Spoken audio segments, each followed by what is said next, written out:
So we're gonna call this part 2 of the Fatwood adventure. And I think this is the definition of irony. I've been splitting firewood.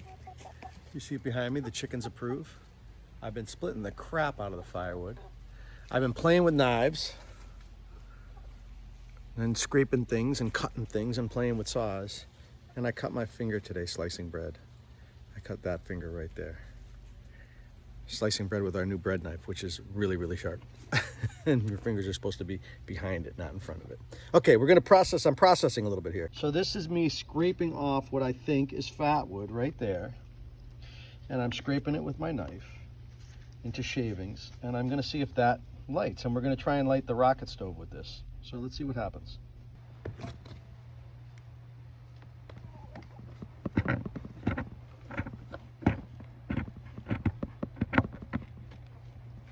Got a nice little pile here so far. I'm trying to get everything.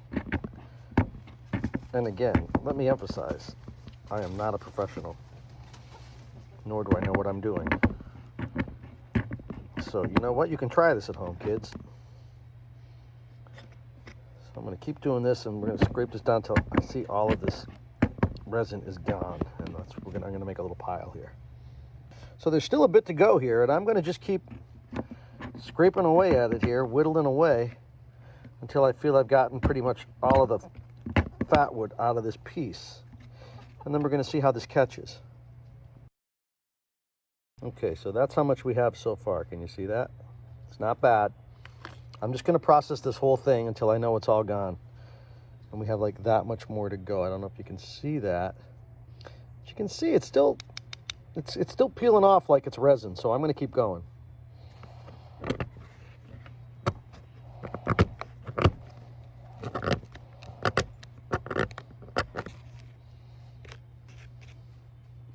There's more in here to be had. I'm going to sliver this up and use it in the starting process. So now we're armed with our processed fatwood, at least what I think is fatwood, and we're going to try and light the rocket stove. I think I'm going to try and do it from underneath, from the bottom, and we'll see how that goes. Stove, it's pretty good. It's not great, but it seems to have enough of a little chimney and a fireplace in there. I'm going to put these shavings in there, and we're going to see what happens. Okay, so the shavings are now in there. I'm going to get a lighter. We're going to see how they light. And I've got my scraps from yesterday, from my failed adventure yesterday. I organized them. So we're going to light it now and see how it goes.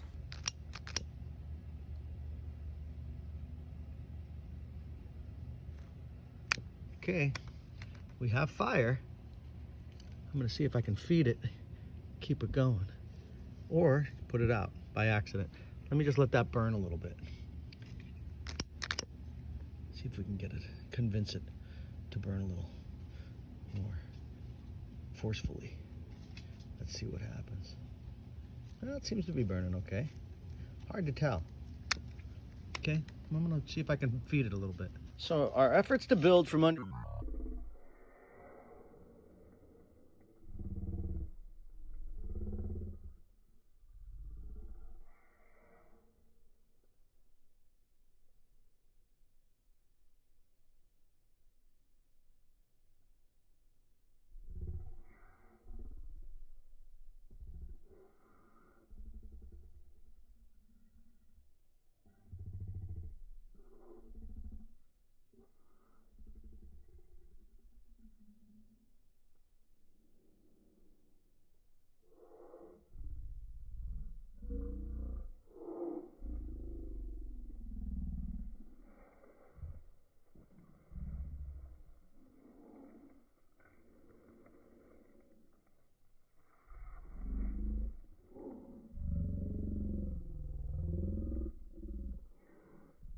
top. We're gonna see what happens. The way to do this is to start your fire on top. Start your fire on top and let it burn its way down. So we're gonna follow this a little bit. Wish me luck. So far, I haven't proved that successful. Fire, I've been able to really like establish and feel good about. Now it's gonna fall inside, but that's okay because I have a lot of wood down there that never caught. Failure, but we could turn failure into success. We could snatch victory from the jaws of defeat. stick with it. Stick with it, never give up. We can establish this fire on top, and we're well on our way to doing that. I built a little grate out of twigs so it wouldn't all just immediately collapse. But it's gonna collapse, and that's actually good, because embers are gonna fall down inside of here, and hopefully they're gonna ignite down there, and ultimately that's what we want. So stay tuned. We got a good fire going now. The whole thing has to fall inside the chimney now. Okay, so lessons I've learned. I would say start your fire on top if you can. Again, if it's raining or it's really bad conditions, you might be forced to light it underneath inside of the chimney. But I'm lighting it on top, and obviously today is beautiful, so that's not a problem. All of that ash it's gonna fall inside that hole. And I'm gonna have an established fire down at the bottom then that I can feed from the bottom or the top. And then that wood inside, the wood that the chimney's made out of, that's gonna catch, and it's gonna be self-feeding then after that. That's the plan. Because we got a good fire up top. So this fire is totally established now. So the only thing that can happen now, I might have used some pieces that are a tad too big up on top. I probably should have just kept the twigs and let it burn up a lot faster and fall inside a lot faster. But regardless, it's gonna burn. Here's my plan. Let that burn down, let that fall inside, clean off the top, put the grate down, and then I'm ready to cook. So this has been going for about 10 minutes now. Let the one wedge drop down to make the whole thing even on top. And it really looks like everything's falling inside, and I'm gonna let that burn down a little bit. And then I'm gonna lift this wedge up, this one here, a little bit to let air in from underneath to give it a vent. But right now it doesn't really need that because it's just sitting on top burning. But all those embers are falling down inside, so that's my plan. We'll see how that works. I just knocked all the embers down inside. I figured, what the heck, let me do it. And it looks like it's catching at the bottom now. That's what I want. I'm gonna lift up this wedge a little bit to let a little more air in. It looks like there's enough air getting in there now though, and I'm gonna see how that affects it. But we do have fire right now. So we're gonna apply a little blow stick action to this and see if we can get it to ignite. I think I jumped the gun a little bit by pushing it down.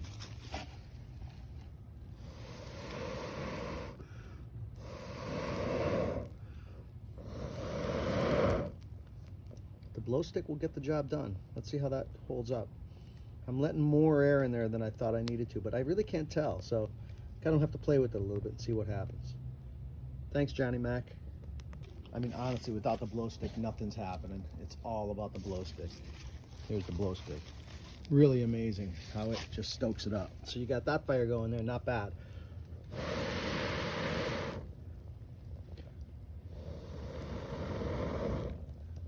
It really turns it into a blaze really quickly.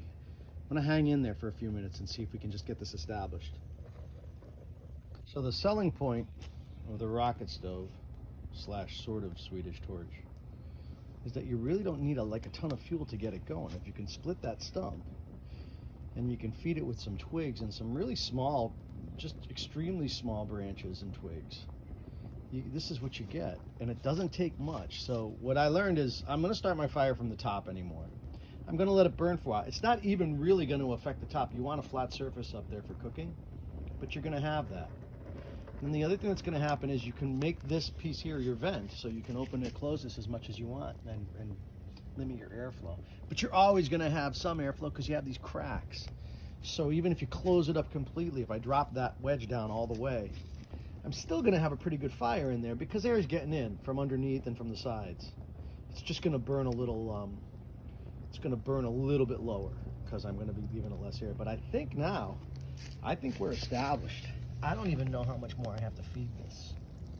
I think it's catching now. I'm gonna throw a little bit more in there. Push these guys in and put a little couple more twigs in there just to make sure. And you can feed it from the top too, which I'll do. So, take a little twig and just drop it in. I'm gonna keep feeding it so I know, because I have bad luck, I rush things.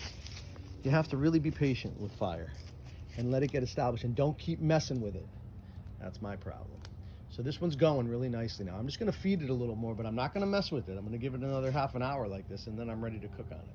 So I slid my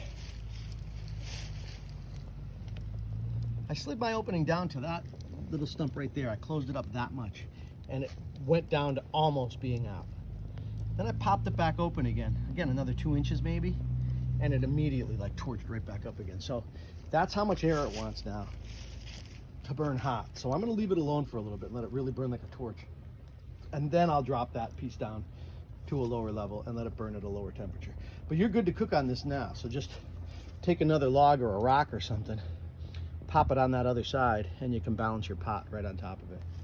I think I'm gonna like heat up my coffee or something. So one more thing to keep in mind. This stump is 1 foot tall. 1 foot tall today. That's not really optimal. I would say personally 18 inches is probably, again, another 6 inches higher. That's probably ideal because you get a good draft going that way. If it's too short, you never really get the establish the draft like you want to on a taller chimney. So this is a little short, but I think we can keep it going. Stay tuned. Another observation, using this piece of scrap wood as my holder for my vent, that lights real nicely, obviously. So that sort of is just burning now, even if everything else is only smoldering, and that keeps a flame going. So there's an idea. Have a board like that that's gonna catch, and that'll keep your flame alive. I'm just gonna let this go for a bit and see how we do. Now it actually sounds like a campfire too. We definitely have an established flame down there. I have to leave this open really wide though. It really wants a lot of air. You can't close off the vent yet. It doesn't want that yet. I'm gonna mess with that ash base down there a little bit too. But it's going pretty well now. Yeah, the other thing is when the wind picks up, it really makes a difference. So there's almost no wind today, but every now and then you get a breeze. And just even that little breeze, while you're opening, facing the wind, so that the wind goes right in there. But even that little breeze just ignites it. It just wants that much more air. See, that's because it's a little too short. A foot is not tall enough. I would say probably 2 feet would really be ideal, because that would really create an amazing draft that would get that fire going. But it's going now pretty good. I think it's going to be self-established pretty soon. And I'm going to lower that vent a little bit, and I'll cook something on it. I don't know what yet. I can see now, if I can see down, I can see that it's catching the sides of these, the tips of those split pieces now. So it's becoming self-feeding right about now. I don't know how far in we are, maybe a half an hour in, but you can certainly cook on it now. Ready to cook, and it's really, really hot. And even if I closed that vent right down and put my grate on top and started cooking, it would still generate enough heat to easily cook. It would be like a burner on your stove on high. Placed my old piece of scrap wood with a piece of detritus from my splitting press. But you can see when you look in there now, it's a furnace now. Like, it's really a furnace. It's throwing out major heat through the opening here. It seems to have it seems to really like that draft a lot. Like, that's just the right formula right there. It's catching the insides of the log, so that it's totally self-feeding. I'm not going to put any more fuel in there. Now I think it's just burning. Now I think it burns as long as we want it to. It burns as hot as we want it to too, because I can close that vent a little bit. So I'm going to just let it go for a while. To cook, because it's really established now. Like, it's burning and throwing a ton of heat, and now you have a little burner. I don't know what I'm going to cook on here, but it's ready to go, and it's super hot, like really super hot. So we started this whole endeavor at about 1:30 p.m. It is now 3 o'clock. So an hour and a half later, and this thing's totally established now. I don't have to do anything to it, just leave it alone. It's throwing a ton of heat, but it's not a fire for warming up people too much, because the heat's all going straight up. So it's really a fire for cooking. And you know, an hour and a half in, and you could cook on it for the last hour. But now if you put your grate on it, you're totally ready to cook. And it's going to be a good cooking surface for, I'm going to say, at least another 2 hours, at least. I'm just going to let it go and see how long it goes. Before I forget to mention it. So this wood was laying in my neighbor's wood pile for I don't even know how long, but the outside is kind of messy. The bark fell right off it. You could dig your finger into it there. You see, it's crap wood. It's done. It's all dry rotted. It absolutely doesn't matter because the inner core is like still perfectly fine and seasoned. So it's burning fine. And the fact that the outside, and here's the other beautiful thing, when you're doing one of these stoves, you can pick it up and move it around. It's cold on the outside, but it's blazing on the inside. So even an old dry rotted stump like this that would usually be discarded, you can get like 4 or 5 hours of heat and cooking out of this thing. So my neighbor up there, he's got a whole bunch of wood. He brought down a bunch of trees over the last several years, and some of it's just rotting away up there. I'm taking what I can, but I'm even taking the stuff that looks rotten, because even if it looks like crap, if it's hardwood on the inside and it's not dry rotted, it's perfectly fine. And this is going to burn for hours. Beautiful. I shoved a little wood in these openings here, thinking I would reduce the air intake because it's starting to burn through a little bit. And when I did that, it just started burning like a lot hotter. So clearly letting more air in is making it run so lean. See that? I'm gonna let more air in now. Let's see what happens. So now we're letting more air in. It's burning leaner, and it's not burning with the ferocity that it was before. Now if I fill up these gaps, so there you go. It's still burning really, really nicely, but it's not burning so fiercely. But if I close these gaps up as best I can, like this somehow, let's see if I can do that somehow. Just close those gaps up a little bit with some wood. Let's see what we can do here. Like that. Yeah, it's going about the same now. So you have to really be mindful of your mixture. Is it too rich? Is it too lean? And how does that affect your flame?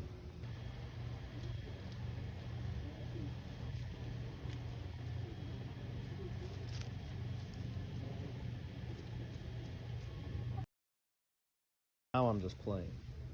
So I took this old dry rotted log that I split yesterday, and it's in pretty bad shape. The inside is, it's kind of mushy. Anyway, I just want to see how long it takes for this thing to catch fire, sitting right over the heat like that. It's it's not a nice log. It's a mess. I just want to see if it'll burn and how it'll burn. It's been on for about 1.5 minutes. Once this thing starts to burn up, and it is, you can see it's burning away. I'm just figuring out ways to best turn it into your campfire. So this is one possibility. This piece of wood on top is a mess. It's really all dry rotted and crappy. But nonetheless, it can still catch fire. And maybe you can do that and put the logs down by the side, or maybe this could be lower, take that lower stump away, and you could build a fire right on top of it. And then it'll just burn and turn into one giant mass of embers. So anyway, possibilities. But it's starting to burn through, it's deteriorating, and it's now 4 o'clock, so what did we say, 1:30? So 2.5 hours later, that's where we are. It's still stable enough. It's gonna be stable enough for a while to continue to cook on. And maybe then you start using it to be the base of your campfire for the night. 5 p.m. and the rocket stove was pushed over and turned into a fire. And it's like an awesome fire too. We have an awesome coal base already. So we have a pretty warm fire here. And it's 5 p.m. What time did we start the rocket? 1:30? So 3.5 hours later, it's now a fire.